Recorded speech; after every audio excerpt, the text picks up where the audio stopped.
Good evening, everybody. Welcome back to Dune class number 8. Before we start tonight, let me just give a couple quick, really one quick announcement.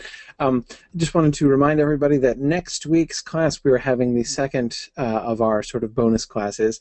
Not that I'm likely to fail to get through everything I want to get through tonight, because as always, I'm sublimely confident that I can get through really any number of slides and any amount of material, but of course we will have to next week to catch up a little bit.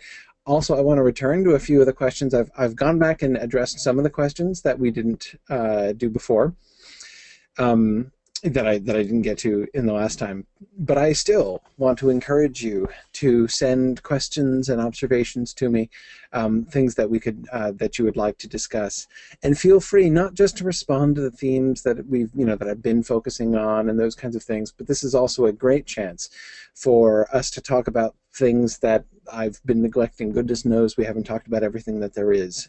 So you can send them, Nancy says, send them where? Good question. The best way, send them to me by email to olsen@mythgard.org. That's the best way to send them, and I will put those together, and we'll get through as much of that as we can next time. And yeah, and of course, we also need to check in. I'll update the Princess Irulan tally, and we can do a little bit more Irulan discussion. I said last time that we'd follow that up in this class also, so we'll look into that too. Anyway, so I just want to remind you that was happening next week. So no additional reading for next week. We're going to pause at the end of Book 2 as we paused at the end of Book 1, and we'll do that extra class next week. So okay. But anyway, we are not quite yet done with Book 2, so let's do that. Last time, I mentioned that I wanted still to talk about the scene of Paul's naming and of his choice of his name. So let's look at that. He's just asked Stilgar, of course, what is the name of the little hopping mouse that he has seen in the rocks. We call that one Muad'Dib, Stilgar said. Jessica gasped. It was the name Paul had told her, saying that the Fremen would accept them and call him thus. She felt a sudden fear of her son, and for him. Paul swallowed. He felt that he played a part already played over countless times in his mind, yet there were differences. He could see himself perched on a dizzying summit, having experienced much and possessed of a profound store of knowledge, but all around him was abyss.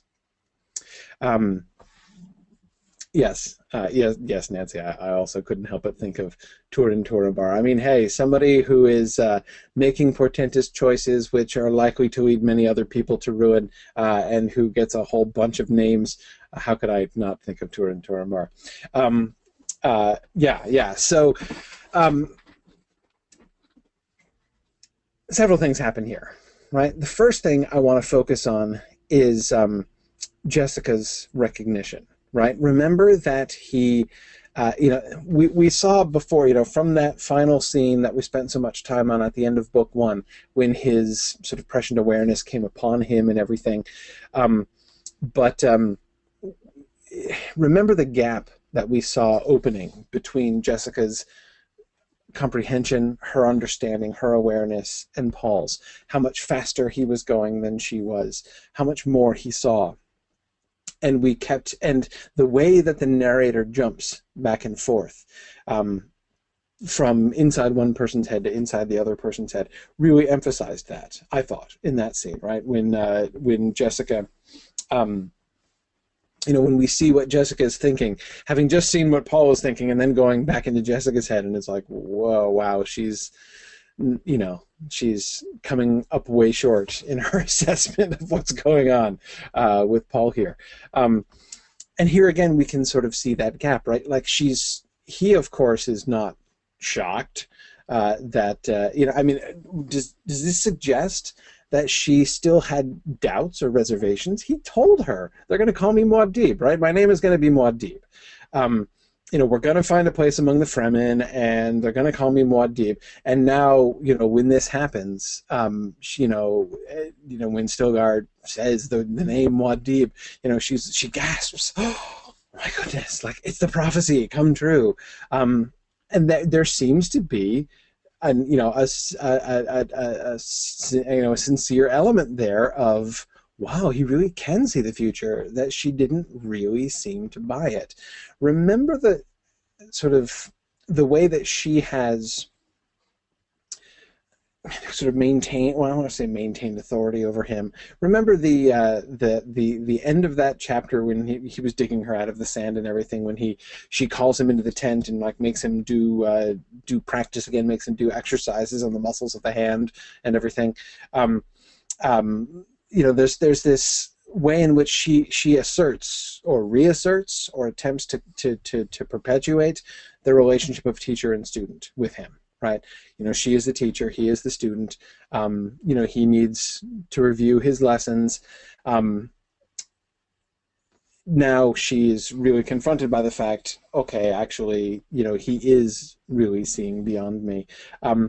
I believe, you know, Michael, that you're right. Michael Chuskovsky says she knows so many prophecies are fake, you know, that Bene Gesserit's helped spread them, that she can't believe in prophecy, and so is shocked when it comes true. Yes, yes. Remember also, because in that passage, he is, that is, again, back in book one, he begins by making deductions, right? Remember when she says, you know, you're not a mentat yet, right? He's talking like a mentat, and she hears him talking like a mentat. So, for instance, the deduction that he makes about the Fremen bribing the guild, right? That's not a prophecy thing, right? There's nothing mystical about that. He on very little evidence, figures out what's going on with the guild and the Fremen. But again, it's nothing supernatural about that, right? No magic involved there. So, you know, when he says, yes, we will find a place among the Fremen and they will call me Muad'Dib, he's clearly crossing a line, but she doesn't seem to have crossed it with him, in sort of recognizing, right, okay, he can see the future, he's foretelling the future. And she certainly does seem to think it now. Good. Patrick Summers was just saying the same thing. She's been able to think that he's just really good at figuring things out. Now he's getting way too specific in his prophecies for that. Yes, exactly. I think, Patrick, you said much better what I was just trying to say. Good. Yeah. Ed Powell is quoting the end of The Hobbit. And why should they not prove true? Surely you don't disbelieve the prophecies because you had a hand in bringing them about yourself. Jessica clearly does disbelieve prophecies when she has a hand in bringing them about herself. You know, and even it's, you know, to me, it's almost, I almost wonder, Ed, if that's exactly the way in which Jessica was interpreting his earlier statements about their finding a home among the Fremen, right? You know, that he is sort of recognizing, okay, and remember, he's referred to the Missionaria Protectiva. He's either figured that out or something, right? Remember, she was getting a little creeped out when he's like, nobody ever told him about the Missionaria Protectiva. How does he know that? But anyway, so she was a little nervous about that. However, he, you know, again, you know, because she knows the way in which these prophecies are manipulated, and that's the whole purpose of them, is to be manipulated.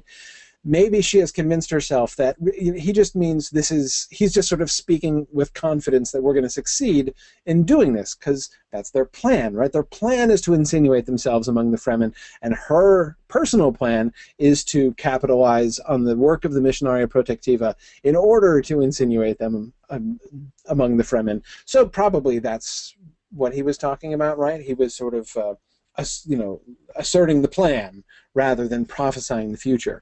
But now it seems clear that he's prophesying the future. Especially since, I mean, clearly the implication is neither Paul nor Jessica had any idea that the mouse was called Muad'Dib. That's why, you know, he asks, what is the mouse called? And then, you know, because he's been asked what he wants to be named, and so he asks about the mouse. The fact that Stilgar just confirms this kind of out of nowhere, like, oh, that's the prophesied name. Yeah. So she felt a sudden fear of her son, that which seems to be this sort of recognition, okay, there really is more going on there than I thought, and also for him, which And I'm not 100% sure that I understand that. That is, in what sense she is afraid for him precisely. Um,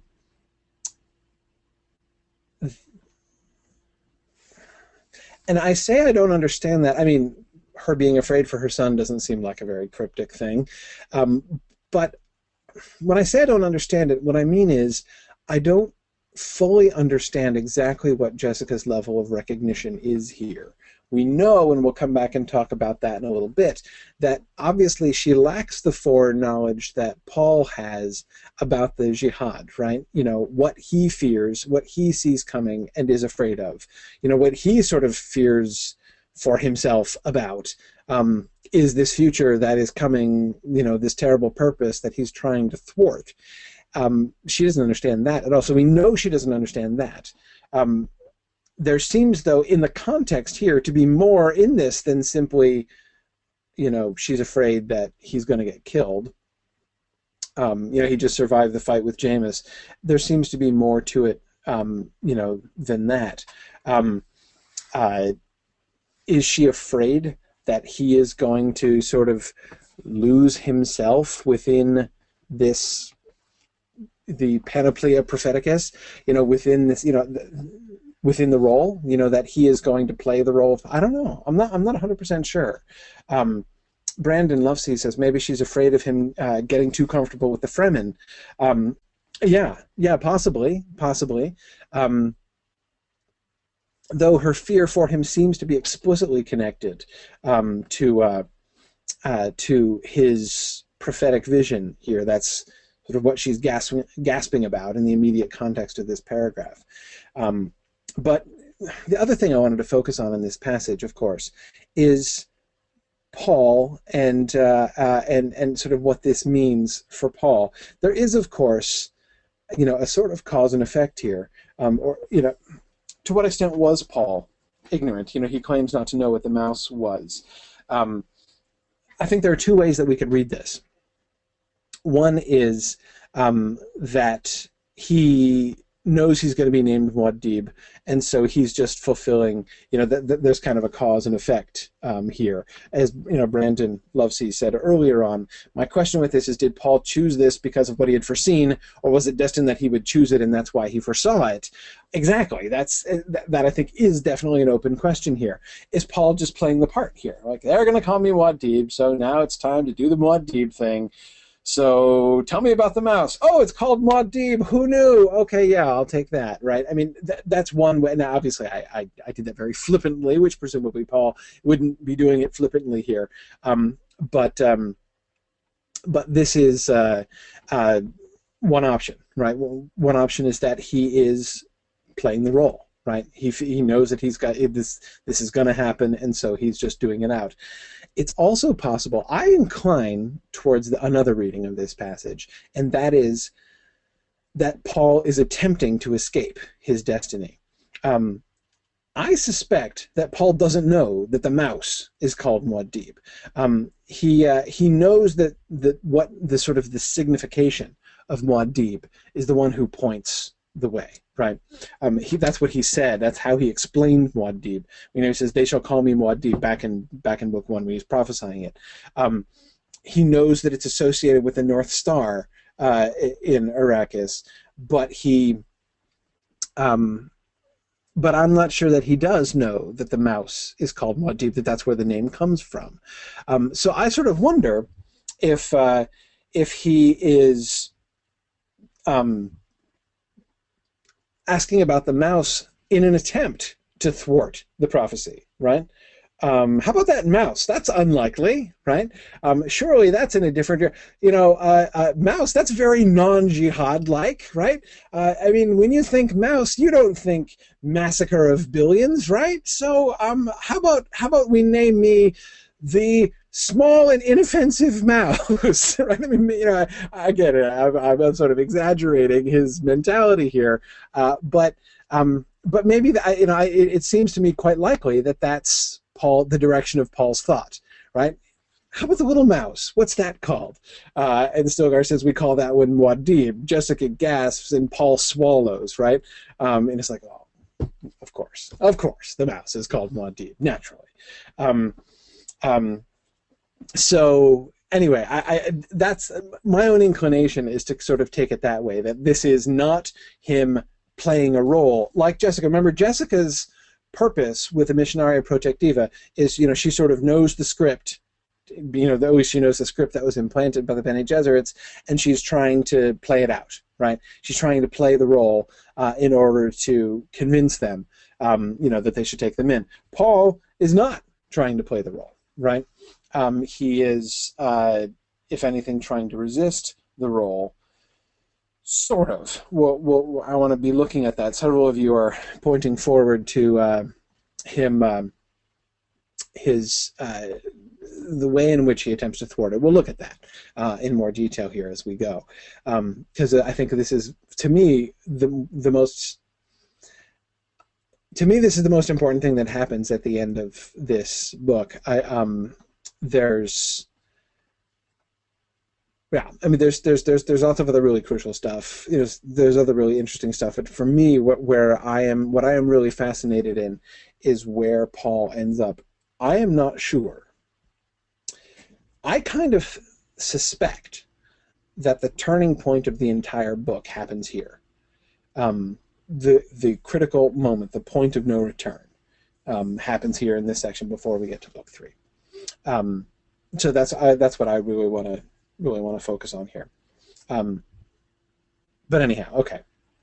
So turns out the mouse is called Muad'Dib. Oh, but I did want to point out, who was it who was remembering Duke Leto's last words? Yes, Philip. Thank you, Philip Lord. Was when I was asking about, which is it? Is it him foreseeing it and therefore doing it, or is him doing it and that's why he foresaw it? Philip Lord was rightly recalling Duke Leto's final insight, right, as he dies. The flesh the day makes, the day the flesh makes. Which way is it? Both of them seem to be in play. That there's a real paradox there. Look at the final image that we get. That is the image that his sort of vision, his prescient vision of himself here. He could see himself perched on a dizzying summit, having experienced much and possessed of a profound store of knowledge, but all around him was abyss. This image I find kind of complicated, because on the one hand, it sounds a lot like the kind of mental pictures that have been described of Paul seeing himself within time made space, right? As he's seeing through into the future and back into the past, and he's seeing himself at a nexus, right? We've seen lots of that kind of imagery, that him as a nexus, talking about the different paths radiating out from where he is and all that kind of stuff. So on the one hand, it sounds kind of like that, right? Him up on a dizzying summit. So that's a different kind of metaphor than we've gotten, right? Not him at like the center of a web. We've seen like him going down into a valley or peak or well of his vision where he can't see around him. Now he's like the inverse of that, right? He's up at a peak, but instead of being able to see well from that vantage point, instead it describes what is around him as an abyss. I don't think for that. So tempting as it is to view that him perched on a dizzying summit thing as a metaphor in that stream, that is in the, thinking of his time vision. I don't think this is a vantage point in the time vision metaphor, although it does kind of sound like it. I don't think so. He felt that he played a part already played over countless times in his mind, yet there were differences. So he's thinking about his visions, and he could see himself perched on a dizzying summit. So he's not on a dizzying summit. The vision of himself that he is having is him on a dizzying summit with an abyss all around him, having experienced much and possessed of a profound store of knowledge, but all around him was abyss. In this moment, he's not talking about this moment. He's not seeing this moment. He is foreseeing a later time, a time when he's going to be perched on a dizzying summit, having experience. So he's going to be older. He will have experienced much. He will have learned much. He is going to be super, super high up on a pinnacle, right? And we know his plans are to make himself emperor. Maybe that's going to pan out. I don't know. But all around him is abyss. I think that this is a picture, not of his present, but of his future. That this is him, if at the very least, one of the things that he fears, right?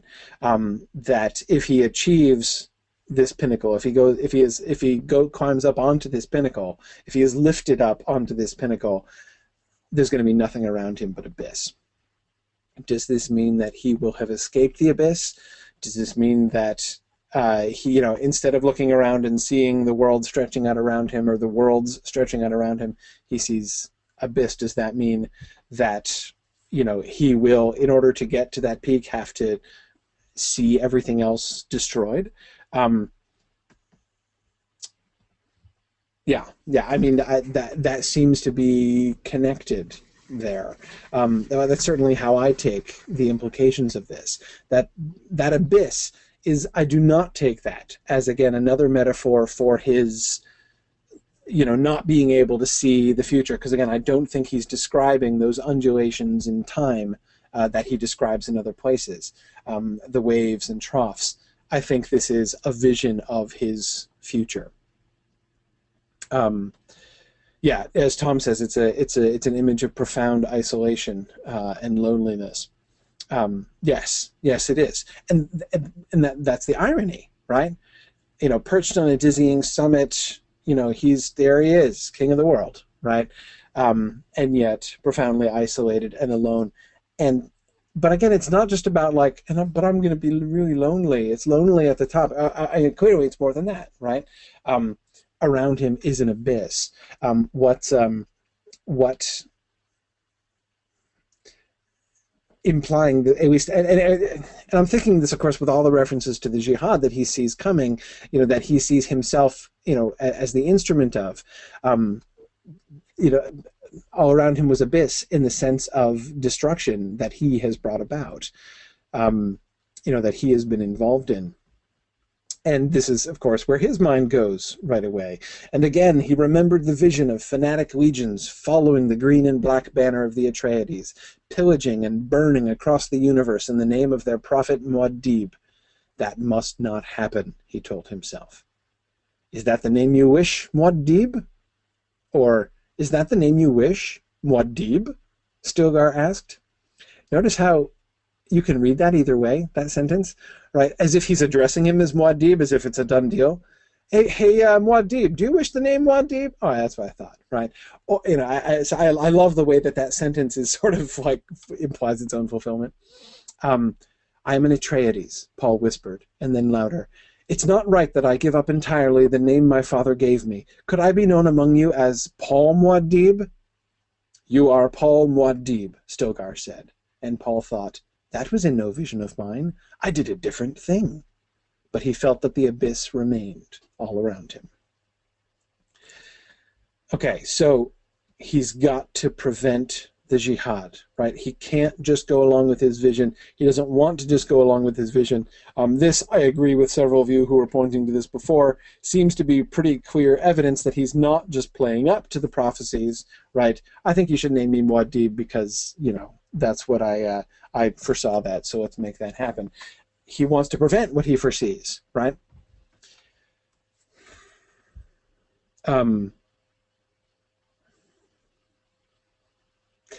Yeah, Neil Ottenstein says it's just a small pebble of a change in front of the avalanche. Yeah, and Neil, I can't, I'm not sure what I think about that. I'm tempted on the one hand to say, oh, that was cunning, Paul, right? You feel that you can't just turn away from the destiny, right? Because he's foreseen that, they will follow the name of their prophet Muad'Dib, and it's like, is that the name you wish, Muad'Dib? Stilgar said, and Paul says, actually, no. Call me Biff. I would like to be known among you as Biff. And they're, thinking that, the frantic hordes will not follow the name of Biff. He doesn't do anything like that bold, right? It's just a subtle change. And again, I'm tempted to see the subtle change. Paul Muad'Dib. I'm tempted to see that subtle change as like, ooh, maybe that's a cunning thing. Like, he knows he can't do that, right? He knows he can't. He knows they're not going to call him Biff, so there's no point in fighting that. But still, it could have like a butterfly wing effect, right? The air disturbed by the beating of a butterfly, which causes a hurricane on the other side of the world, proverbially, right? Maybe that's what he's trying to do here. So just introduce a small change, to do a different thing, any different thing. If any different thing is done, then his vision of the future is no longer valid, right? It could be different in some ways. So let's do some really small things. So sometimes I think that way. Other times I think, Paul, that was kind of wussy, actually. Like, yeah, you did a different thing, but it's not much of a different thing. It's kind of weak. You still took the name Muad'Dib, Paul Muad'Dib, yeah. But of course, one thing that you'll notice as we go on in the book, almost nobody ever calls him Paul Muad'Dib. Everybody just calls him Muad'Dib anyway. It's like, okay, if you didn't want to be called Muad'Dib, why'd you call yourself Muad'Dib? Anyway, I'm not sure exactly how to take this. And more importantly, I think it's an important question, because I think it tells us something about his motivations. Is this a cunning plan, determinedly to resist the future, or is this his helplessness in the face of the future, or even, in some sense, his unwillingness completely to turn away from the future? He knows he's supposed to be called Muad'Dib, so he accepts that, even knowing what it's associated with, but he just wants to tweak it, even if he doesn't accept the whole thing. I think it's interesting. This is exactly one of the main things that I want to focus on as we go through the rest of class today. What exactly is both his professed relationship to his visions of the future, and what is reflected in his actions and in his choices. Yeah, I mean, Sean Hyde, you're right. He has talked about small actions having large changes. That's certainly. Yeah, I mean, I'm willing to accept that possibility. It does seem to be, and I agree with you, Michael, that he's asserting the possibility of free will, sort of testing the waters. Both Michael and Philip Lord used exactly that phrase to describe what Paul is doing here, testing the waters. By the way, I think I applaud both of you for that image, as that seems an entirely appropriate image. Have you noticed how much aquatic imagery there is in this book? This is something that's been kind of growing on me, and I wasn't paying attention to it so much at the beginning. We've noticed it occasionally as we've gone along, but it is persistent and pervasive throughout this book. The frequency with which ocean or water images are used as similes and metaphors, the number of times things are compared to the sea, or to waves, or to swimming, or to diving, or wells, or anything like that. It's very, very frequent throughout this book, and I think, given the significance of water, not accidental. So anyway, that's an observation that comes from I'm totally blanking on his last name. Email conversation I was just having with Eve just earlier today. Let's see. Yeah, Eve van Gennep. He was pointing out the water imagery. And Philip points out that the metaphors, of course, would be completely alien to the Fremen. That's one of the fascinating things about it, isn't it? more often than not, it is used to describe Arrakis things like the desert or sandworms or or like Paul's experience, his sort of Prussian experience. They're all from Paul's point of view. So on the one hand, on the simplest level, you can say, well, that all makes sense because, of course, he's from Caladan, so that's how he thinks about things. But there's more to it. I think it's not simply that. I think that the way that it works, the way that it brings in all of this water imagery in the Arakeen context, I think is clearly pretty significant. Yeah. Anyway,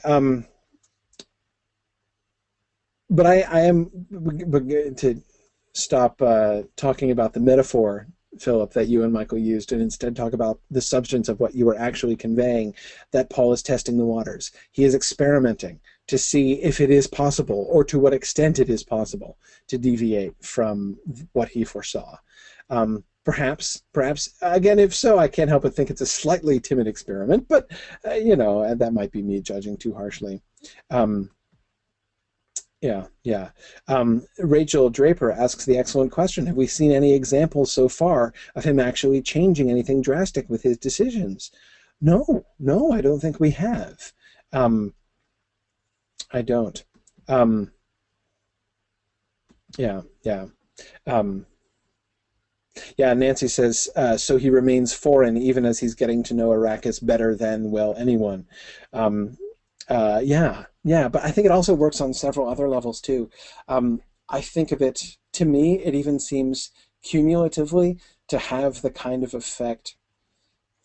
It makes me think of the environmental change that the Fremen, through Liet-Kynes are trying to bring about on Arrakis, right? We have there's the desert world that is, right? The waterless waste that actually surrounds the characters in the action that we are seeing, but then there's this vision of Arrakis, of watery Arrakis, which the Fremen cling to, and which they, in their own minds sort of superimpose on the Arrakis around them. And the metaphorical structure of the book serves to do that for us, right? As we are experiencing Arrakis, as we are really being introduced to all of these Arakeen things, we are being given all of this aquatic imagery, which is so superimposed upon the desert scene of Arrakis is all this water stuff, this ocean metaphors. So we too are seeing, sort of indirectly, we're being kind of given a kind of a glimpse of watery Arrakis, or again, made to think of water and recall water, even as we are looking at the desert. But anyway, I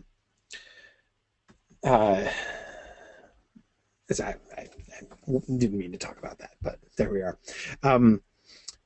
Moving on with Paul's names. Stilgar tells him the interpretation. Remember, he had an interpretation, right? The one who points the way. That's what Muad'Dib means. That's what they're going to call me. I will tell you a thing about your new name, Stilgar said.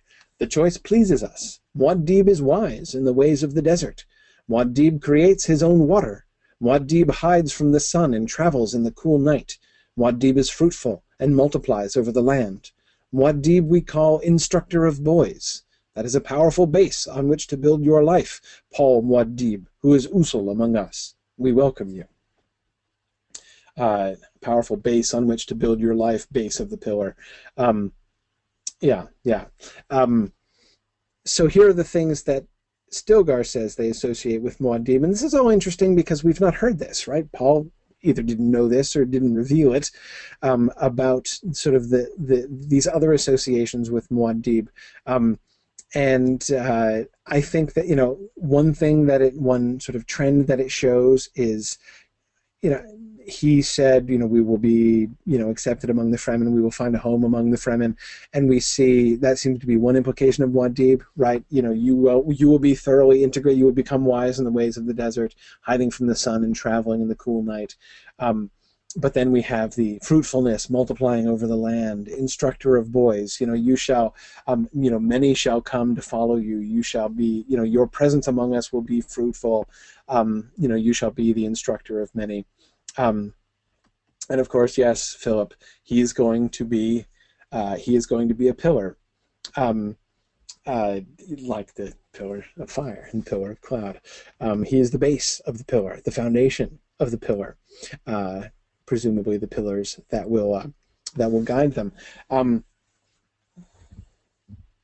This is a powerful base on which to build your life. There's also a powerful base upon which to build the future jihad, Paul. Way to go. Strong work preventing the jihad right there. That was really good. I may sound harsh in accusing Paul of his failure to prevent the predestined future. But what I find, and this is the first moment in which I really begin to find this interesting, is that Paul keeps declaring to himself very firmly, this must not happen, right? We just saw that. He is determined to prevent the jihad, right? I refuse. I reject that future. I turn away from that. So when you're going to start turning away from that, exactly. Remember, we got some hints of this when we were looking at the vision of his fight with Jameis, right? It was the vision that he had before the fight with Jameis, when he saw how crucial were the events there in that cave, and how most of them led to him bleeding to death from a knife wound, right? We were talking about that last time.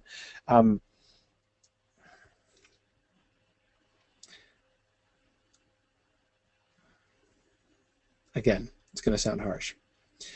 At the time, it's easy to take that, like he sees many possible outcomes for the future, and most of them are of him being dead, right? So clearly the crucial question is he going to be able to survive this crisis? Can he beat the odds? The odds are he's going to die. Can he beat the odds and survive? Can Paul emerge from this victorious?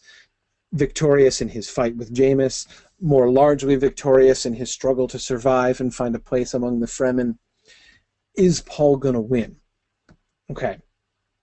Yeah, he does. He succeeds in not bleeding to death from a knife wound, right? Paul won. Paul beat the odds, right? But what does winning look like?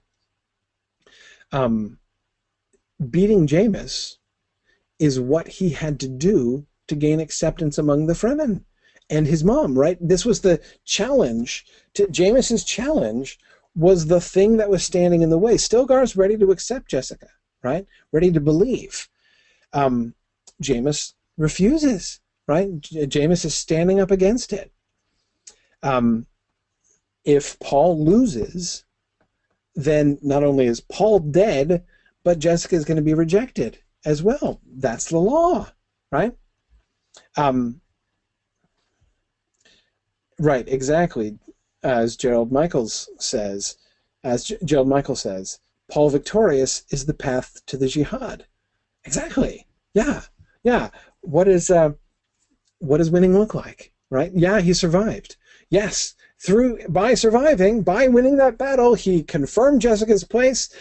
In other words, enables her to do her missionaria protectiva thing, enables them to find a place with the Fremen, and not just a place with the Fremen, right? Not just like, they're going to be these outsiders welcomed among them. No, they're going to have this important role, right? He's going to become the instructor of boys, figuratively as Muad'Dib, literally in helping to teach, the Fremen warriors the weirding way. Weirding, by the way, I love the word weirding.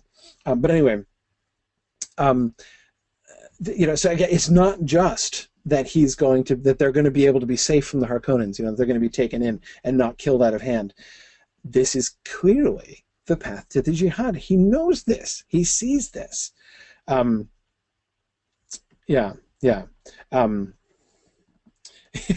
Chris says, if Paul prevented the prophecies or vision, there would not be a book called Dune. There would be a book called The Magnificent Harkonnens. Yeah, possibly, possibly. And to me, that's one of the really interesting things, is that it isn't obvious to me that Paul has really good options here. And it's one of the reasons that I'm slightly apologetic for being harsh on Paul here, because it's not clear what a good outcome looks like here. He never sees, we haven't gotten any description of what is the alternative to the jihad, right? What does a non-jihad future look like exactly? We don't know. We're not told. All he foresees is the option of him dying, right? Tom asks, is there a non-jihad future with Paul alive? Hard to believe it. And in fact, he's going to go on to state that he doesn't believe that at all. Let's look at this here in a second. So let's keep going. Jessica, of course, sees what's happening, right? Sees not only that they're, finding their way with the Fremen, but sees the potential of this, right? Jessica felt the religious ritual in the words. Stilgar has just been talking about how they're going to, this is storing up the water to change the face of Arrakis. Jessica felt the religious ritual in the words, noted her own instinctively odd response. They're in league with the future, she thought. They have their mountain to climb. This is the scientist's dream. And these simple people, these peasants, are filled with it. Her thoughts turned to Liet Kynes, the Emperor's planetary ecologist, the man who had gone native, and she wondered at him. This was a dream to capture men's souls, and she could sense the hand of the ecologist in it. This was a dream for which men would die willingly. It was another of the essential ingredients that she felt her son needed. People with a goal. Such people would be easy to imbue with fervor and fanaticism. They could be wielded like a sword to win back Paul's place for him. Wow, wouldn't that be great? Yeah, fervid, fanatic soldiers fighting to win back, fighting under the for the Atreides banner. That sounds great. Wow, this is going to be awesome. What an opportunity, right? Here's Jessica's thinking, right? Totally understandable. Yes, several of you are pointing at this. Neil says, fanaticism, yeah, just what Paul wants. Exactly, and exactly, as Brandon Lovesey says, she doesn't see the entire end result. She sees Paul as Duke, not starting as Jihad. Exactly. We see how much further ahead Paul is thinking. For Paul, the question is not, that is the big question is not, am I going to survive? Am I going to, restore my father's dukedom? Am I going to become emperor? The big question is, what are the consequences of those things? What much larger chain of events is all of that stuff going to kick off? Jessica clearly doesn't see that at all. Instead, she is just I gave the subtitle Atreides Plan B. Remember, Atreides Plan A was let's go to Arrakis and recruit the Fremen, right? That was their ace in the hole. We're going to go and we know it's a trap. We know, not only do we know generally that it's a trap, we know exactly how it's a trap. We know precisely what the Harkonnens are going to be doing and how the Emperor's in league with them, and they're going to bring in Sardaukar and Harkonnen uniforms, and this is all. And we know all this is going to happen. We know that this is a hopeless trap, but we know something they do not know, right? And that is the Fremen. That the Fremen are a force that neither the Harkonnen nor the enemy nor the Emperor possibly understand, and that we can use the Fremen as our weapon against the Emperor. They can be our, counter Sardaukar, and that's plan A. Yes, Nancy, the Atreides are not left-handed. I'm glad somebody got my reference. Exactly. So that was Atreides Plan A, right? It didn't pan out too much because Thufir Hawat miscalculated.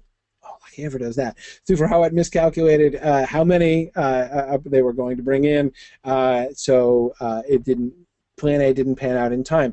This is Atreides Plan B, right? It's just like the original Atreides plan, just afterwards. The use of the Fremen to recover instead of to retain their position. But But anyway, it's still essentially it's still essentially the same plan. She's seeing things through that same grid, through that same, from that same point of view.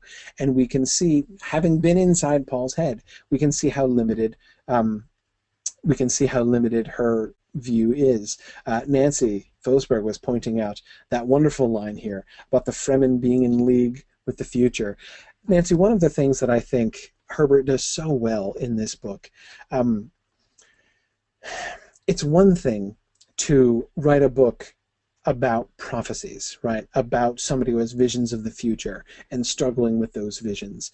To some extent, that can be a really cheap thing to do. I remember when I was very young, I used to be very impressed with books that contained prophecies that were fulfilled later on in the book. I used to think that was super, super cool. And then it was only like later on that I came to realize how easy that kind of is to do as an author, right? I mean, when you've already planned out the whole book, you already know what's going to happen, you can just write back into the way in which the author is sort of outside the stream of the narrative. I didn't, being myself as a reader immersed in this stream of the narrative, I wasn't really thinking about it like that. Sometimes, prophecy books are simple, right? It's just, okay, I would predict this thing, and gosh, I make that thing that I predicted come to pass. That's not so hard. But what Herbert does is something much greater than that.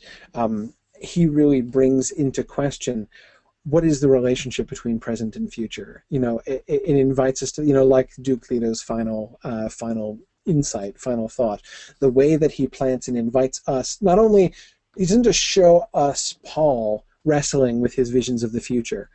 He invites us to think from several different directions. There are these moments again and again that keep prodding us to think about this relationship. So just that phrase, Nancy, just that floats in there, right? They're in league with the future. The Fremen are in league with the future. Yeah, they are, right? We know that they are. And you see the irony, right? We see the terrible, biting irony of this. She's talking about the scientist's dream, right? Their ecological vision for Arrakis as, taught them by Kynes and Kynes Senior, right? They're in league with the future in the sense that they are dedicated, cross-generation, across multiple generations, committed to bringing about a paradise on Arrakis. But Paul knows that the path to that is through them, making not a paradise but a hell, right? Through the hell of the Jihad, the massacre and the slaughter. So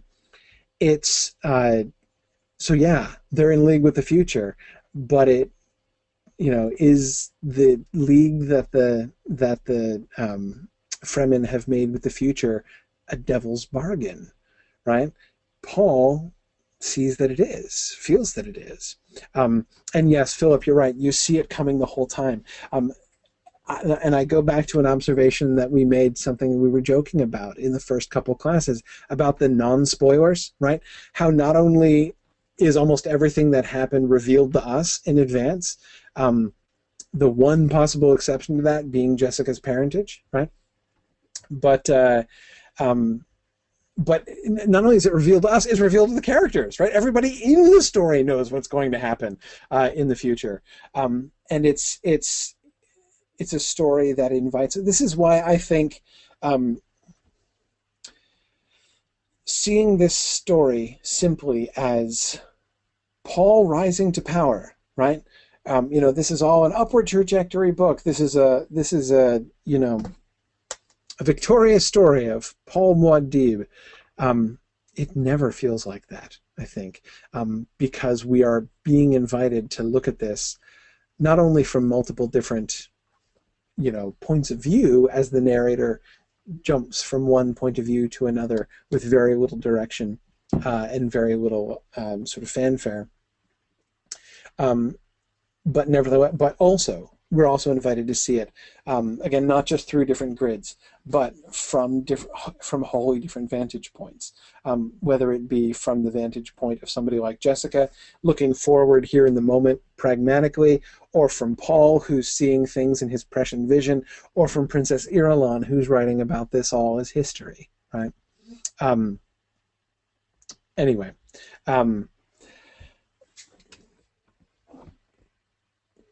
but as I said, Jessica, clearly, her point of view here is very much sort of plain vanilla Atreides point of view, right? She is attempting to succeed. Her goals do not take into account any possibility that success would be a bad thing, that Paul rising to power, that Paul succeeding, that having fervid and fanatic people supporting him could be anything but a good thing. Remember, this is one of the things, one of the final thoughts of Liet Kynes before he died, right? Having brought up Liet Kynes, we skipped him. Let's go back to him briefly.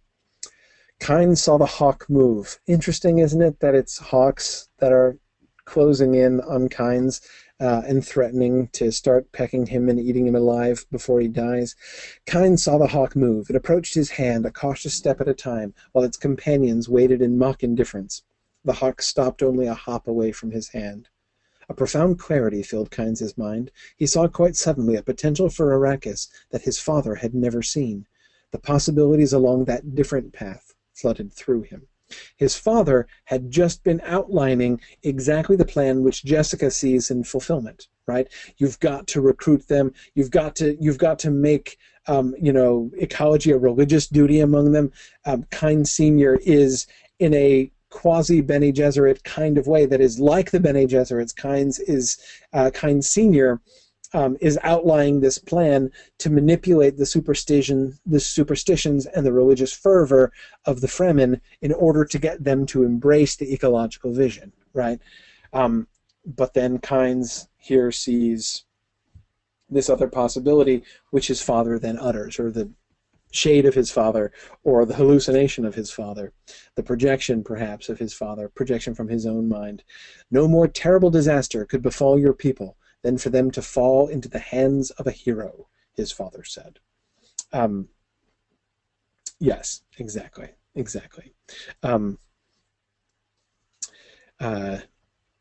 Yes, Brandon Lovesey says that he sees this with the eyes of death. Exactly, right, just like Feanor. Brandon, I didn't make Tolkien reference, you did. Yes, and Kevin, I agree. Kevin Morgan, notes the significance of the capital letter there. It's not just a hero. It's a capital H hero. If this happens, this could get ugly, right? This could backfire in a really serious way. And again, I think that one of the things that is indicated here, one of the things that we see is, like Jessica, Kynes is in a sense seeing further than Jessica here, in that at least he has this moment of uneasiness about possible outcomes for the path that he has started. He is as much responsible for this as anybody else, right? He is certainly, I think, at least as responsible for what happens as the Missionaria Protectiva are, right? He cultivated this. It is because of the culture that he cultivated here on Arrakis among the Fremen that Paul is enabled. It's not just his word, right? That he has told the Fremen to seek out and protect Paul and Jessica. It's not just that, right? It is that, but that's only the tip of the iceberg, right? He has created the entire atmosphere in which what will happen can happen. He at least, right before the end, sees a glimpse of the fact that it could go awry, though it's not obvious that he sees everything perfectly clearly. But possibly notice even the similarity in language between this and Paul's own visions, the possibilities along that different path flooded through him, like he begins to see in that moment possible futures.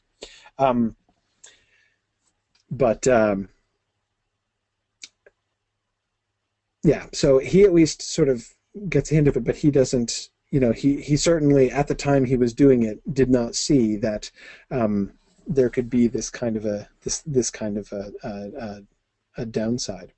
Um, Now, back to Jessica.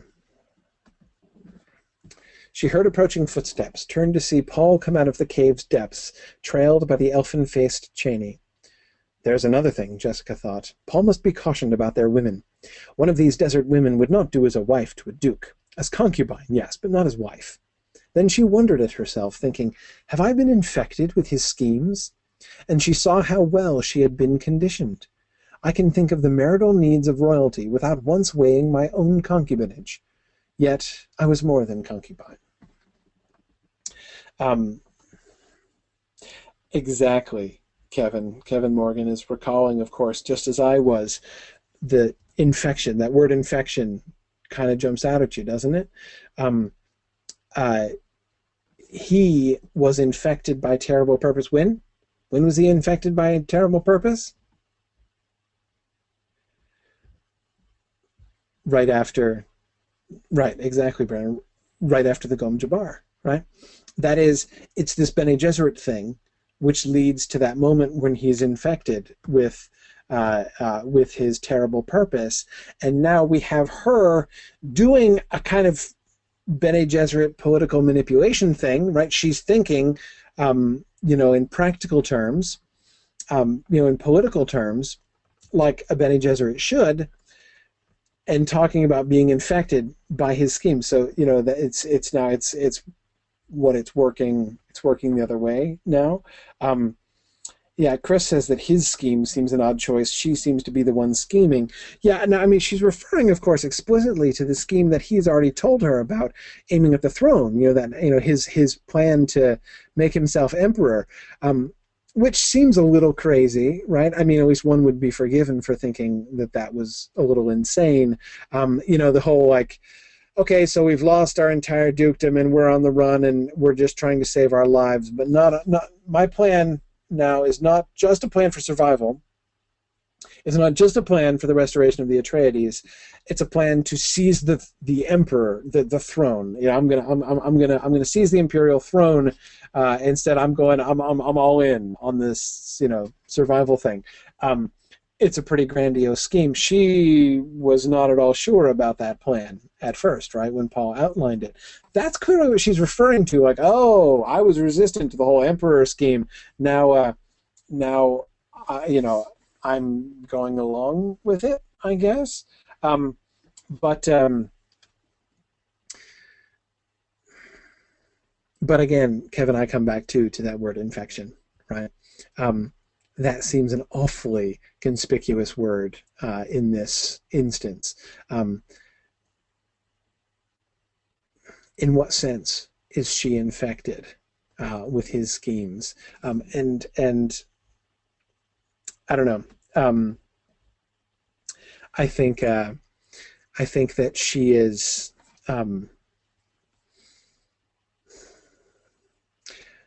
One thing that this shows us is the limitation of her vision again, right?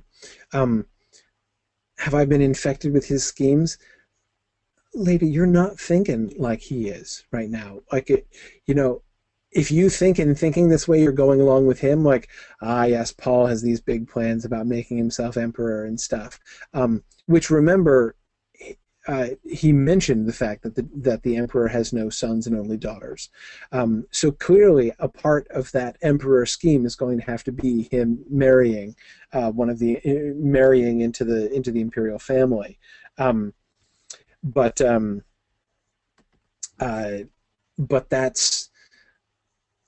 that's not what Paul is. He says that's his plan, but that's not centrally what he's shooting at, right? She sees how well she has been conditioned. Yeah.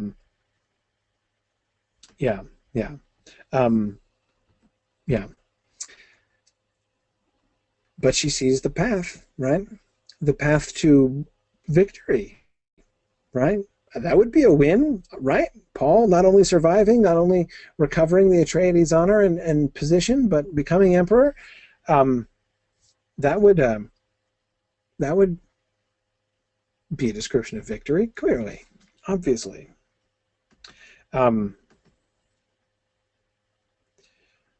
Yeah, that would please the ancestral dignity, says Brandon Lovesey. Yeah, absolutely. Um,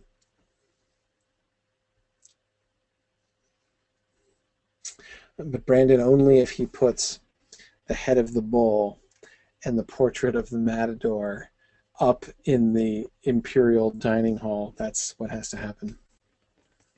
Um, Paul's reaction to her.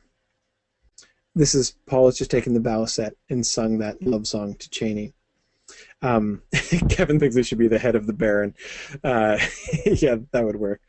And Jessica heard the after stillness that hummed in the air with the last note. Would you have the head of Baron Harkonnen on one side and a portrait of Duke Leto on the other side? You know, let's update it a little bit for the next generation. Okay. And Jessica heard the after stillness that hummed in the air with the last note. Why does my son sing a love song to that girl child? She asked herself. She felt an abrupt fear. She could sense life flowing around her, and she had no grasp on its reins. Why did he choose that song, she wondered. The instincts are true sometimes. Why did he do this? Paul sat silently in the darkness, a single stark thought dominating his awareness. My mother is my enemy. She does not know it, but she is. She is bringing the jihad. She bore me. She trained me. She is my enemy.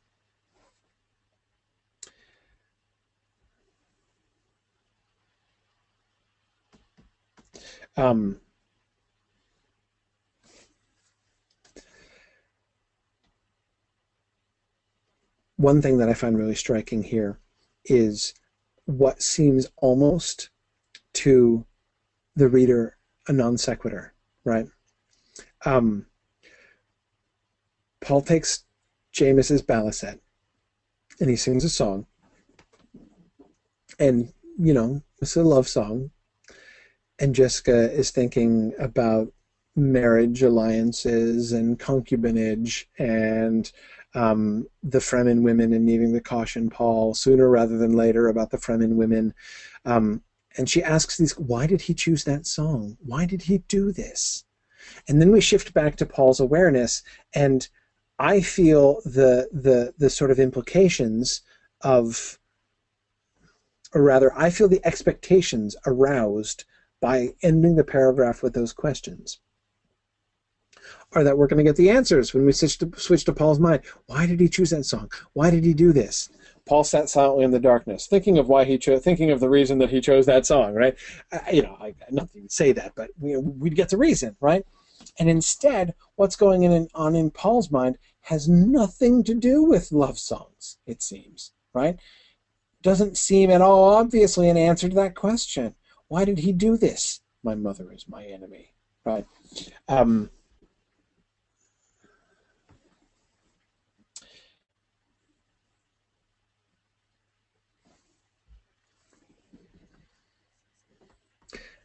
The simple fact is easy enough to understand. That is, if we take that last paragraph on its own, it's simple enough, right? She is bringing the jihad. Atreides plan B, right? She does not see far enough ahead. She thinks that winning looks like our getting the Fremen to support us with fervor and fanaticism, and me becoming Duke and maybe me becoming Emperor. That's what victory looks like, and she's doing everything that she can to bring that about, including playing up to exactly the things most calculated to bring about the jihad. Okay, that's simple enough. But it's the transition that I find so striking here. Why did he choose that song? Why did he do this? Well, again, that by itself seems sort of easy enough to understand. As Brandon Lovesey says, I think it's pretty obvious why he would sing a love song to a girl, especially one that he had seen in a vision before and had his visions clearly suggested a certain level of intimacy between them. So when he's seeing the visions of himself and this girl, and then he meets the girl and he recognizes her as the girl that has appeared in his present dreams time and again. I agree. That too doesn't seem that much of a mystery to understand. And the mere fact that she finds it so mysterious would seem to be another indication of her, of, again, how much she doesn't see or doesn't take seriously. Remember, he's told her the visions. He hasn't said, oh, by the way, Cheney's that girl that I was talking about. But clearly, there's at least the potential for that, right? And yeah, Philip, I too really like the way in which, again, it's like the naming thing, like the Muad'Dib name, right? How he gives the water counters to, he engages in a courtship ritual with Cheney without even realizing that it's a courtship ritual, right? It gives it that sense of destiny. She doesn't know it, but she is. She doesn't understand what's going on. Paul is not just thinking of Cheney here, but again, juxtapose the two things. My mother is my enemy. She is bringing the jihad. She is my enemy. Okay, so this is Paul, Mr. Crusader against the jihad, right? The jihad must be prevented at all costs. So, Paul, why did you sing that song to Cheney? Because you saw in the future that vision of the future that you were going to be with Cheney. You mean that vision of the future that included the jihad that you're all fired determined to prevent? Yeah. Hey, Paul, why did you sing that song? Why are you doing this? Why are you cheerfully going along? Now, again, it's not that I think that it's that hard to understand. He is obviously falling in love with Cheney. He feels this bond with her. He feels this connection with her and doesn't fight that, doesn't seem to want to fight that. The point that I make is simply, I think that one of the things that this transition draws my attention to, I think, is the kind of a conflict of interest in Paul. He wants to prevent the jihad, but he also wants, on a plainer, simpler level, the plainer and simple level on which his mother is operating generally, he wants things to work out well. He wants to survive. He wants to avenge his father. He wants to reestablish the Atreides name. He wants to be with Cheney. And, those are all very simple things. But that's the path to the jihad. So you have this conviction, this must not be. But it's an abstract conviction, right? What does victory look like? Does it mean turning away from everything that seems like success and happiness? Anyway, I think this is a conflict that I think we see in Paul. Look at his reaction to the death of Jameis. This is during the funeral ceremony. Slowly, Paul got to his feet. A sigh passed around the circle. Paul felt the diminishment of his self as he advanced into the center of the circle. It was as though he lost a fragment of himself and sought it here. He bent over the mound of belongings, lifted out the balisette. A string twanged softly as it struck against something in the pile. I was a friend of Jameis, Paul whispered. He felt tears burning his eyes, forced more volume into his voice. Jameis taught me that when you kill, you pay for it. I wish I'd known Jameis better. Blindly, he groped his way back to his place in the circle, sank to the rock floor. A voice hissed, "He sheds tears." We can see Paul's own awareness of himself, his consciousness of his role. This is a fascinating moment because in this description, notice what's totally absent here in this passage is any glimpse of that future vision, right? Any of that psychedelic, mystical vision of time made space, anything. All we get here is a description of a teenage boy in a very intense emotional moment, right? We see him acting stubbornly, I don't want to accept his water, right? I don't want his water. We see the way that he, and Jessica's like, think this through. We see several times she has to prod him, right? You're not thinking here, Paul. She doesn't say that. She's more indirect than that. But yeah, exactly as both Kevin and Brandon are pointing out, he's only 15, right? He's 15 years old. And there are times when he sounds and acts like a 15-year-old boy. Um, and again, it's one of the things that I think is really fascinating, and one of the things that makes this book so compelling to me. I would be really interested in this book if it were if through Paul we were merely getting, a contemplation of the present and the future and cause and effect of prophecy and prescient vision and all that kind of thing. That would be interesting. But we do get that, I think, superimposed upon a real human drama. And I think that that's done really, really well. And we do get these reminders. Paul is 15, and as Brandon says, he's just killed a man, right? And as good as Kevin Morgan was pointing out, is it's not just cry, it's not just tears, but he's blinded by tears. Yeah. Good. Sharon Powell says, he wishes mom was okay with him having a quiet planetary life, with Cheney, with his Fremen woman, rather than having a noble wife and a more ambitious life in the Empire.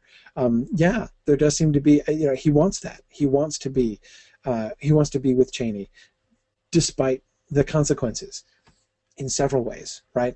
Jessica's like, he must be careful with these Fremen women. That doesn't fit the master plan.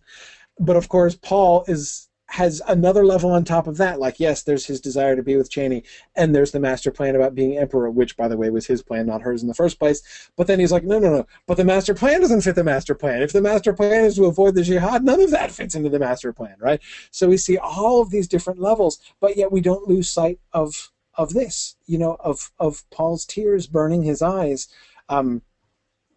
because he recognizes that when you kill, you pay for it. But at the same time, this level, which in some sense is sort of the lowest level, Paul at his least aware, right? Paul at his least cerebral, Paul at his least mystical, responding in a really straightforward, highly emotional way to, a really difficult emotional moment for Paul, the 15-year-old boy. And yet it also touches upon the highest level as well. That is his conviction about the jihad. When you kill, you pay for it. Yeah, gosh. So when you kill somebody in a knife fight in a cave, it hurts, right?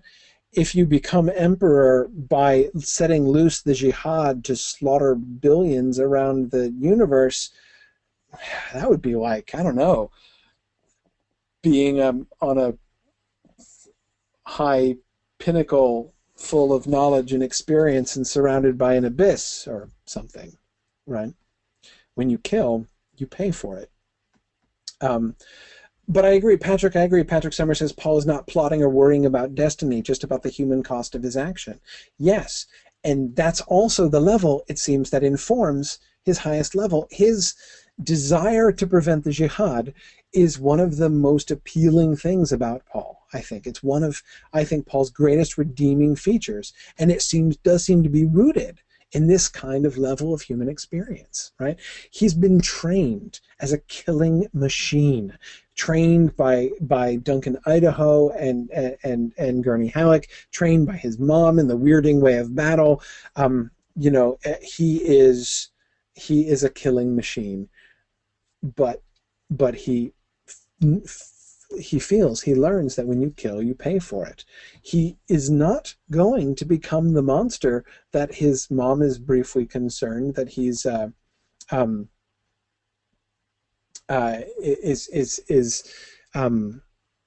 his mom is briefly concerned he's going to become. And you're right, Kevin, I'm not trying to make him into some kind of moral hero, like he wants to prevent the death of millions. Isn't he a swell guy? Like most people wouldn't really avoid the death of millions, but Paul, he sure does.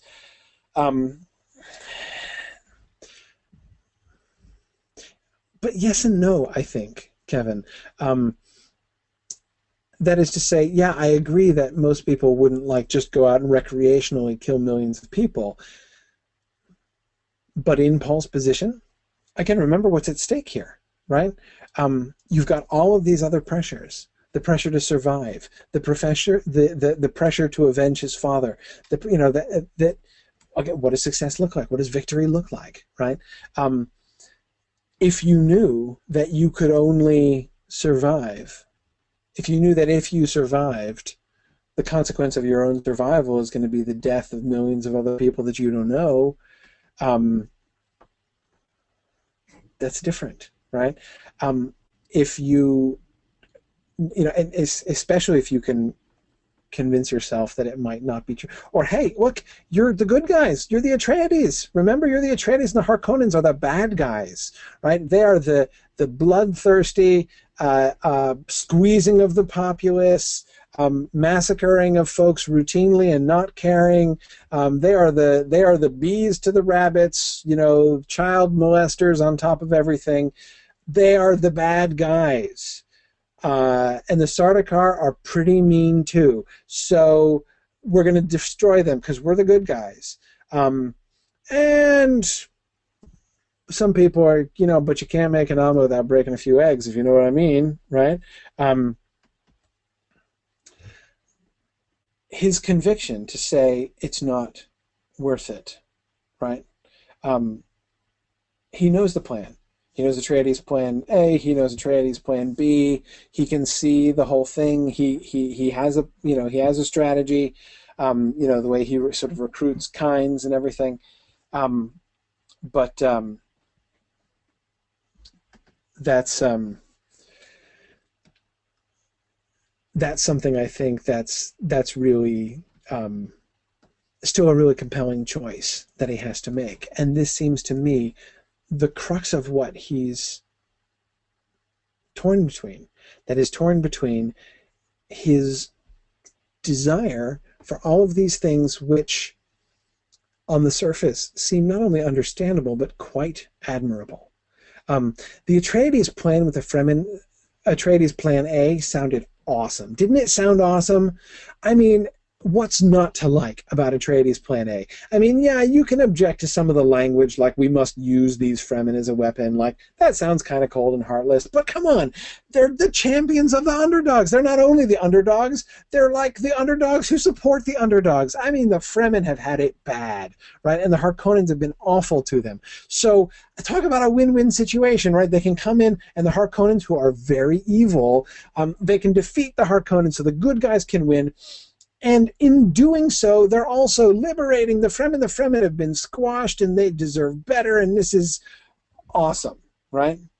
I mean, fantastic. The only bad thing, yes, okay, Nancy has a small quibbling objection to Atreides plan A and that it didn't work. Yes, very true. But the point is, it was an awesome plan. It was an appealing plan, where there's no downside to Atreides plan A, morally speaking, pretty much, right?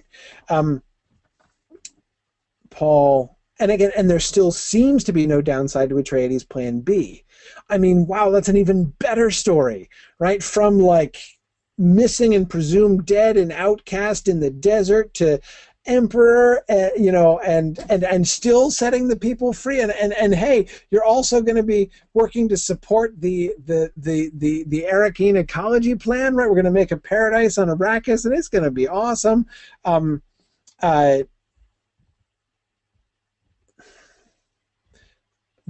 But now Paul knows it's not awesome, right? Or rather, he knows the non-awesome outcome which is going to come from it.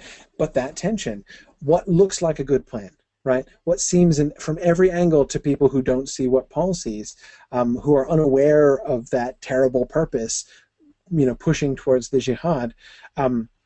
Again, his division of heart, what seems to be a genuine division of heart, is to me one of the most compelling elements of the book. But Carolyn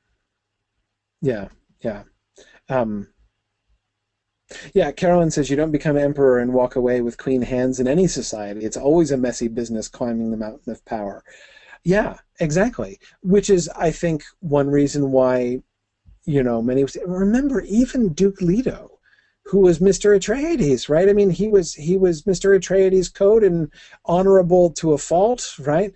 And yet he was willing to do, or at least to suggest, some unscrupulous things in order to bring about his ends, in order to enable the survival of his house. More.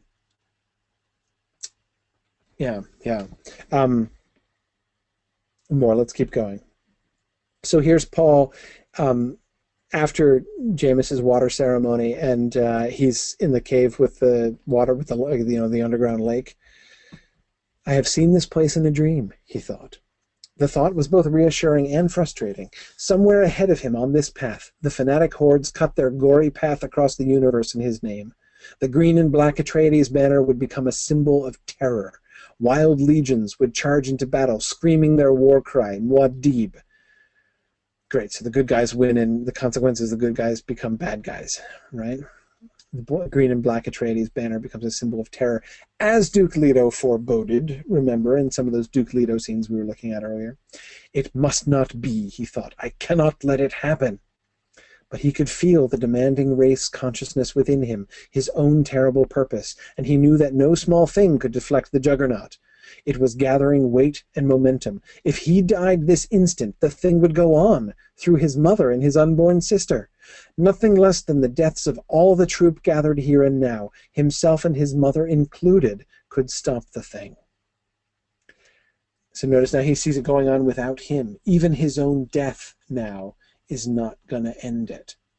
And this is why, by the way, some of you were suggesting last time the interpretation, when I was suggesting the sort of surface improbability of him losing the fight to Jameis, right? And when we see the fight, it's like absolutely no contest. And so the idea that there was that the odds were that Jameis was going to beat him seemed so improbable.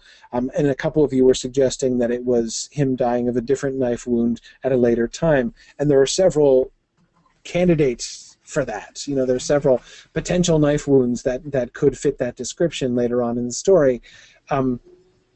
But this is the reason I don't believe that, because it's from this moment he believes that him lying there dead of a knife wound is not the end of a path, right? It's not going to prevent the jihad. It would have done had Jameis killed him. The legend of Muad'Dib doesn't get off the ground, because Jessica is cast out and presumably killed for her water, and and that's all. It's off, right? If he loses to Jameis, the Muad'Dib thing doesn't happen. And Brandon asks, when did we cross the line? What has he done so far other than best Jameis? Remember before the fight with Jameis, he was all like, this is the crucial moment, right? He made a big deal about how important. Remember that scene where he was like the smallest thing, right? The smallest shift of position or a grain of sand in the wrong place could change the destiny of the universe. I mean, it was a nexus, right? That moment, that place, and that moment.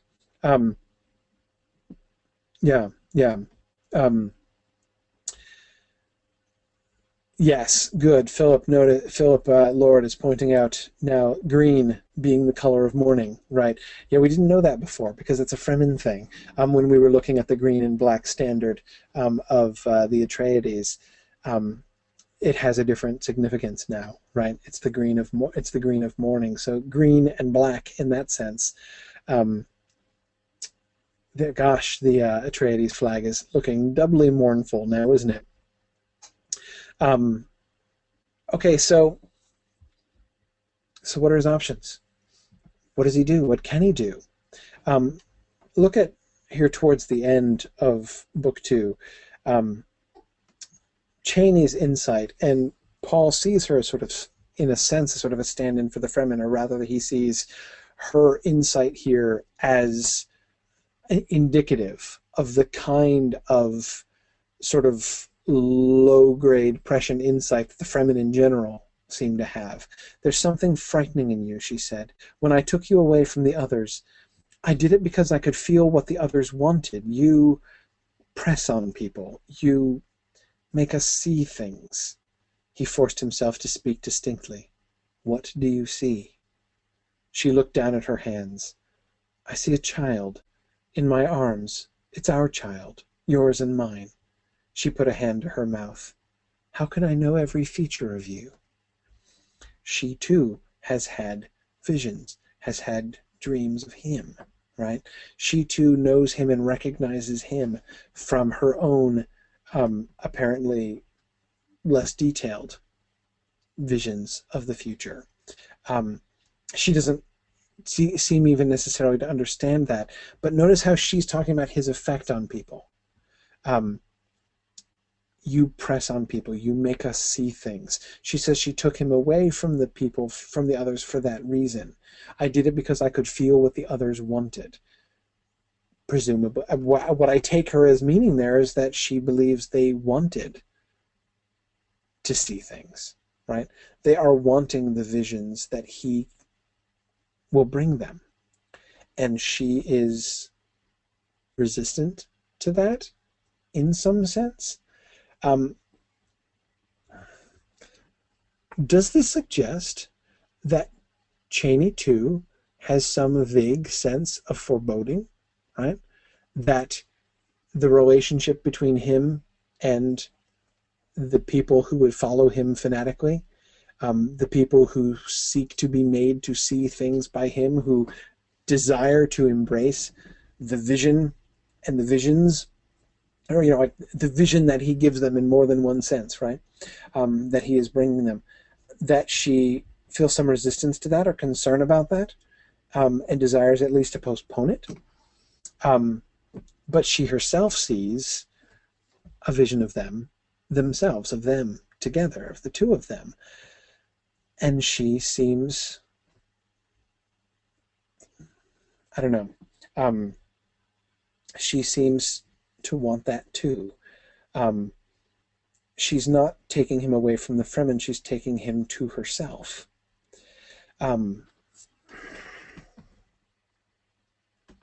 Yeah, Kevin Morgan pointed out, of course, she's Kyne's daughter, and we saw that Kyne's had a sort of vision, on a precipice when he was near death. Yeah, it was like that. His vision warred against a hero. Yes, exactly. Does she have some kind of sense of that? Again, clearly not. I mean, it's not like we're going to see Cheney as like the voice of, oh, Paul, you shouldn't do this. Like Muad'Dib, yes, let us prevent the Jihad. We don't see anything like that from her. But there does seem to be a kind of uneasiness here. She is seeing, when he says, what do you see? Again, I find myself uncertain how much force to put on his lines, how much emphasis. He forced himself to speak distinctly. What do you see? I take, because he has to force himself to speak distinctly, that he's having a hard time speaking distinctly. It could just be the effect of the drugs, of course, but but it seems also that this is like, this is him saying, this is important, right? I want to know. What do you see, right? And presumably his question has something to do with what she just said, and what she just said was not just the fact that you make us see things, but I took you away from the others because I could feel what they wanted. Okay, more Cheney. What do you see? Is he fishing for the Jihad here? Do you too get the sense that this is bad? That we're headed down a path which is going to bring disaster? Her answer, I see a child in my arms, right? Her vision is just on them. If she does feel it in some sense, if she does see it in some way, if she is concerned, Sharon Powell says Cheney sees something possibly unhealthy in the mob energy. Yeah, it sounds like it. But if so, that seems to be outweighed by her own feelings for him, her visions of them together and of their child that they're going to have. Just as we can see his own desire for Chani, this transition here, him saying, "I took you away because of the effect that you have on them," and then him saying, "Tell me more about that," and her saying, "I see a child in our arms." That the sort of the non sequitur of her answer. It's not literally a non sequitur. It is, she's answering his question, "What do you see?" But the shift there reminds me of the shift. It goes in the other direction, but it reminds me of that shift that we were looking at before from, why is he singing that love song to her? Why? My mother is my enemy. She is bringing the jihad, right? And again, I can see that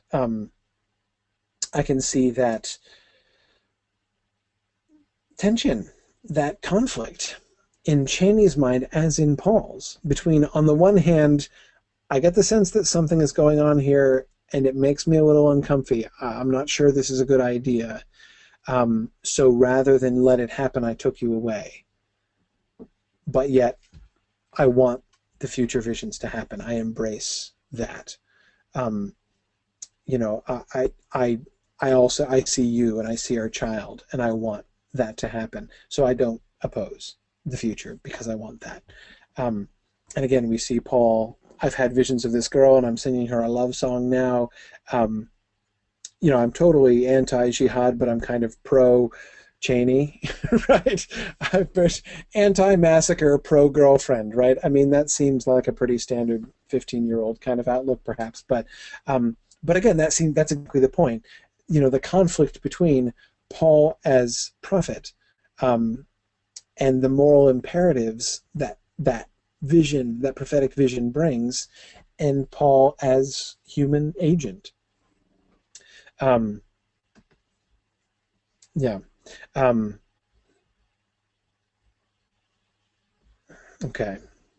Sorry, I'm pausing now. I'm starting to think in terms of how much more I can cover. No, we're good. I'm going to keep going a little bit more.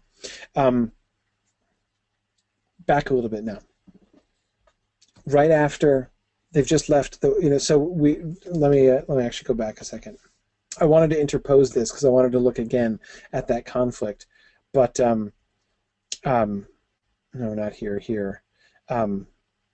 His vision, I've seen this place in a dream, the water place, right? And he feels, the jihad coming and everything when they leave the water cavern. And Paul, walking behind Chani, felt that a vital moment had passed him, that he had missed an essential decision and was now caught up in his own myth. He knew he had seen this place before, experienced it in a fragment of prescient dream on faraway Caledon, but details of the place were being filled in now that he had not seen. He felt a new sense of wonder at the limits of his gift.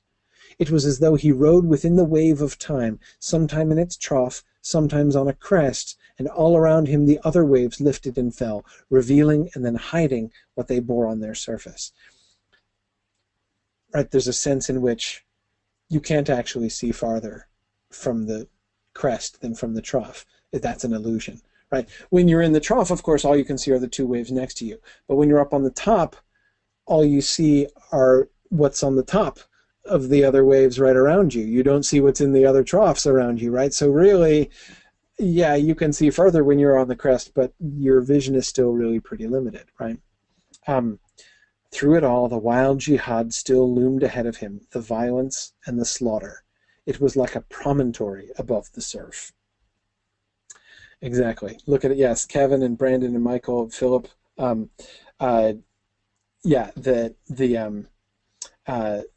The water imagery. Again with the water imagery, right? And notice, Philip, yes, I like your point. Philip Lord says, no, sorry, Brandon. Sorry, I'm looking at the wrong one. Brandon is pointing out how the jihad is on a pinnacle above him, right? Yeah, it's a promontory. So we've got, that's land, right? That's looming above it. That is a solid thing, not undulating like the waves around him. And yes, Brandon, it is a little bit like a precipice upon which you might perch with an abyss all around you. something like that, perhaps. But something just happened. Nothing. A vital moment had passed him. He had missed an essential decision. Remember, he was frozen before the fight with Jameis when he was realizing, oh my gosh, this is it. Like, this is the big moment. This is huge. Everything that happens right now, like the fall of every grain of dust, is crucial. It could have an enormous impact on the future of the universe. Like, this is the moment. And he was frozen, like, what if I do something wrong? What if something I do causes something disastrous to happen? But then he realizes that not doing anything is also a decision, right? And maybe by not doing something, he's going to bring about something disastrous, right? He just did nothing. He just did nothing. He didn't know what he should do. He was relying on his... Remember, this has happened before, right? When they were getting into the Thopter, when they were fleeing from the last time they met with Kynes, Paul is realizing that he was sort of frozen into indecision because he had fallen into one of those troughs in his prescient vision, and he was relying too heavily on his prescient vision, right? Remember that scene? He just passed a crux, right? He just passed this essential moment, and he didn't do anything. What seems to be the pattern of Paul bringing about the jihad, on the one hand, if you look at it from an outside point of view, it's going to take a lot of very ferocious action on Paul's part in order to bring this about, right?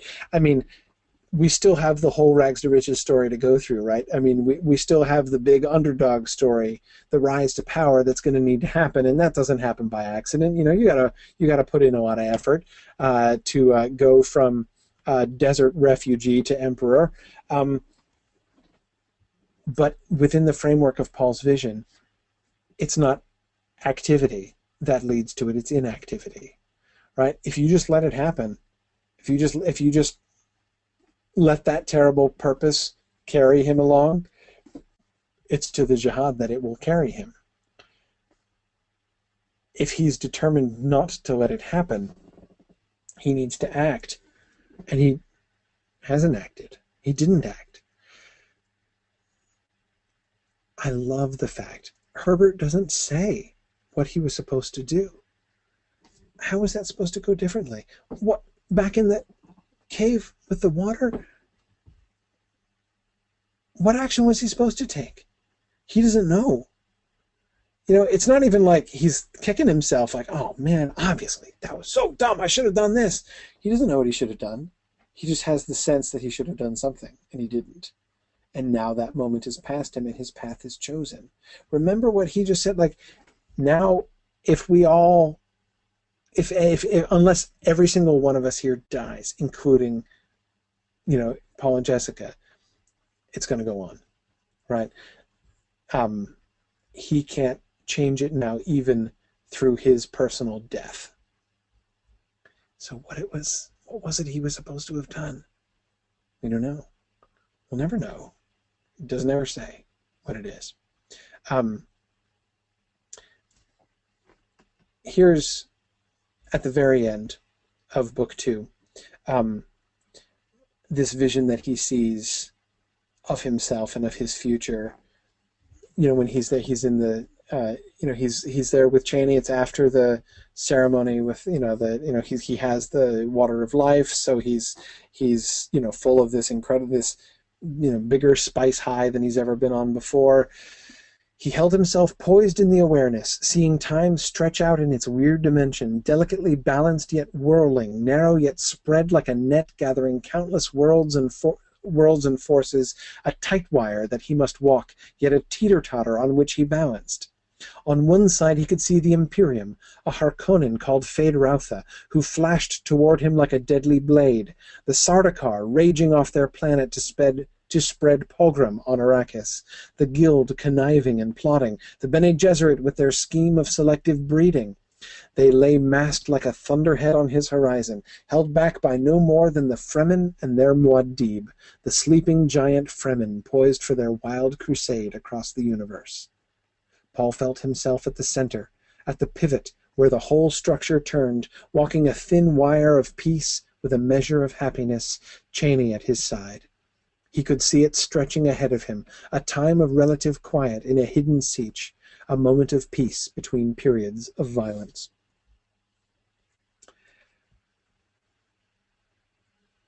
What do you notice about this vision? I want to, this is the last passage I want to talk about tonight. Yes, this is the last passage I want to talk about tonight, but I want to hear, we've been looking at a lot of, Paul's decisions and Paul's visions and his sense of divergent paths and everything. What do you make of this? What do you see here? Given all the things we've been seeing and looking at, what jumps out at you here? What do you see this passage laying out for us? Okay, good. Nancy says the Fremen are holding back the war at this moment before they become the Wild Crusade. Yes, good. Patrick says everyone is against them, not just the Harkonnens, but the Guild and the Bene Gesserit too. Yeah, everybody, right? So you've got everybody on the one side. It's everybody against the Fremen, right? And their Muad'Dib. Those are the battle lines, right? So winning is the underdog defeating all of those forces, those evil forces, the Harkonnens, the Sardaukar, massacring on Arrakis, the conniving and plotting of the Guild, the schemes of the Bene Gesserit. Those are all bad, right? But on the other hand, we have the Fremen poised for their wild crusade across the universe.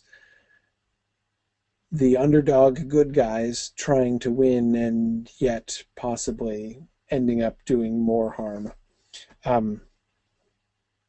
Yeah.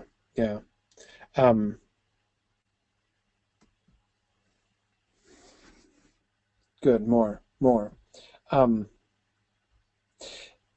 Yeah, Brandon Lovesey says it's interesting that he sees a Harkonnen, not just like the Harkonnens in general, and not the Baron, right? One would think that the Baron, would be the figurehead of the Harkonnens. Clearly, I mean, he's not only their leader, but if there's a question of vendetta, he's clearly the one who is, against whom Paul would desire vengeance. But no, it's this vision of Feyd-Rautha that he sees, and Feyd-Rautha seems potentially to stand sort of for something different.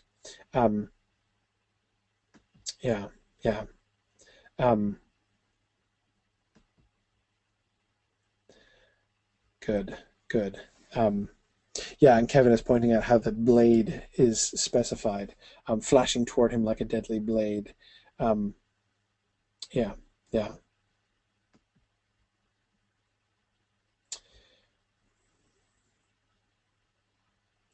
Good. Nancy is recalling the metaphors of balance.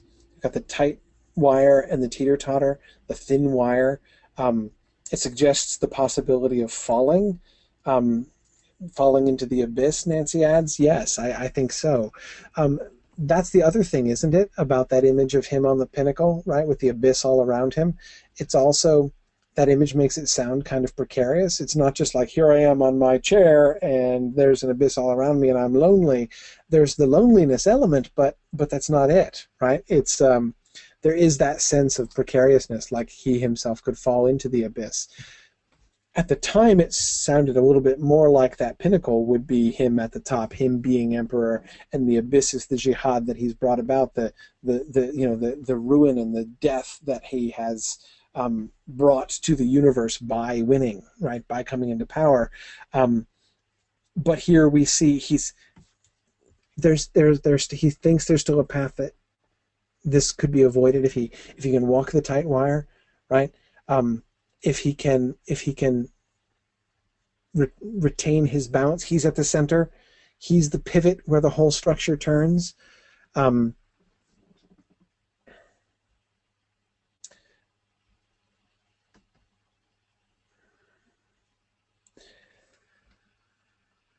Cheney at his side. He could see it stretching ahead of him, a time of relative quiet in a hidden siege, a moment of peace between periods of violence. Is that the balancing point?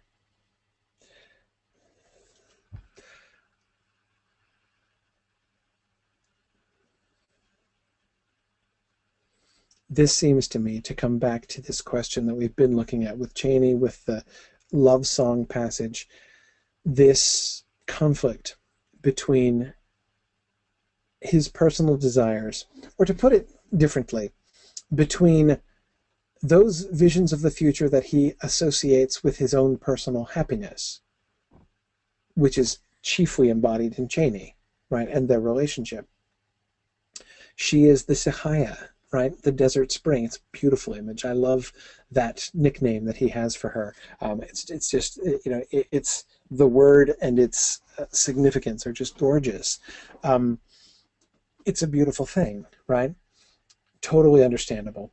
But again, there's this tension between the foreseen future that I want to embrace and the foreseen future that I don't want to embrace. Can I have one and not the other? If I embrace one, am I also embracing the other? That seems to me a crucial question. Look at the balance imagery that we have here. First, I've got to walk a tight wire, right? And I've got on one side the Imperium and all these other things, and on the other side the Fremen and their Muad'Dib poised for their wild crusade. These are neither one of, he doesn't want to fall off either side of that tightrope. Either side would be falling off, right? It's not just I see these two things as opponents against each other. He's suggesting that too. But remember the fundamental images of him balancing. It's a teeter-totter, right? It's balancing on either side. So he's in the middle, trying not to fall into the Imperium Gulf, like, and falling under the flashing blade of Fade, who is Fade Rautha, but also not to fall off on the other side, among the Fremen and their Muad'Dib poised for their wild crusade across the universe, right? To walk the path, to maintain that delicate balance, is that one chance, that slim, slim chance of neither one of those things. He neither loses and the Imperium wins and the Sardaukar and the Harkonnens, nor do the Fremen and their wild crusade happen, right? That seems to be the image of balance that we get in those first two paragraphs. In that third paragraph, it shifts. Walking a thin wire of peace with a measure of happiness, Cheney at his side, it shifts right there. He could see it stretching ahead of him, a time of relative quiet in a hidden sea. No, that's not about. Now he sees the narrow line as a brief oasis, right, like the Sahaya, a brief oasis of peace and happiness. It's going to get ugly, it's going to be difficult, it's going to be painful, but there's a short time of happiness that I can do now, right, that I can indulge in, right? But can he? Again, he's changing the metaphor. That image, the thin wire of peace with a measure of happiness, doesn't seem exactly to fit with the thin wire that he was describing before, with the tight wire that he was describing before. The balancing here is not the same balancing. And he sees himself at the center, at the pivot where the whole structure turned.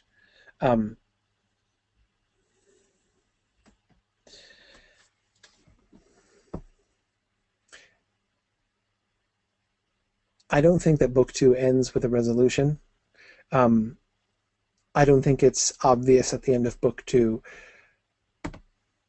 exactly where this is going, exactly where, that is to say, in this question of him embracing or not embracing the future,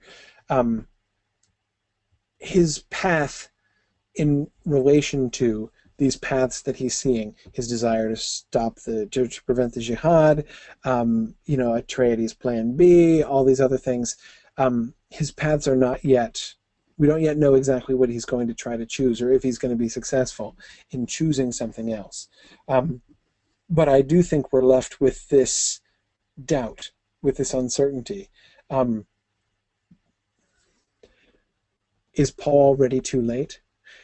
Not in the sense that, and because see, this is what, when we first brought it up, when we first learned about it way back, at the end of book 1, about the coming jihad and the race consciousness and the, as the terrible purpose and all that stuff.